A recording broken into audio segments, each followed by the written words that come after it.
প্রবল বর্ষণে বিপর্যস্ত পাহাড় সমতল, বিপদের সীমার কাছাকাছি তিস্তা। প্রবল বৃষ্টিতে পাহাড়ে ধস, বিচ্ছিন্ন যোগাযোগ। প্রবল বর্ষণের জেরে বিপজ্জনক পরিস্থিতি পাহাড়ে, ধসের জেরে বিচ্ছিন্ন একাধিক জায়গায় ধসের পাশাপাশি বিরিক দ্বারা সেতী ঝরার মতো এলাকাগুলিতে পাহাড় থেকে বোল্ডার গড়িয়ে পড়ায় নতুন করে বন্ধ হয়ে গিয়েছে 10 নম্বর জাতীয় সড়ক। এছাড়াও মিরিক রোড, দুধিয়া, পানিঘাটা, দার্জিলিংয়ের সুখিয়া পোখরি সহ বেশ কয়েকটি জায়গায় ধস নামায় রাস্তা বন্ধ।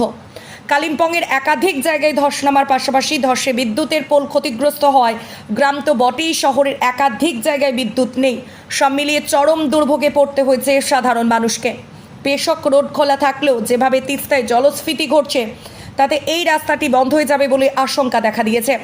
কালিম্পং এবং দার্জিলিং জেলা প্রশাসনের তরফে সকলকে সতর্ক থাকার পরামর্শ দেওয়ার পাশাপাশি প্রয়োজনীয় পদক্ষেপ করা হচ্ছে।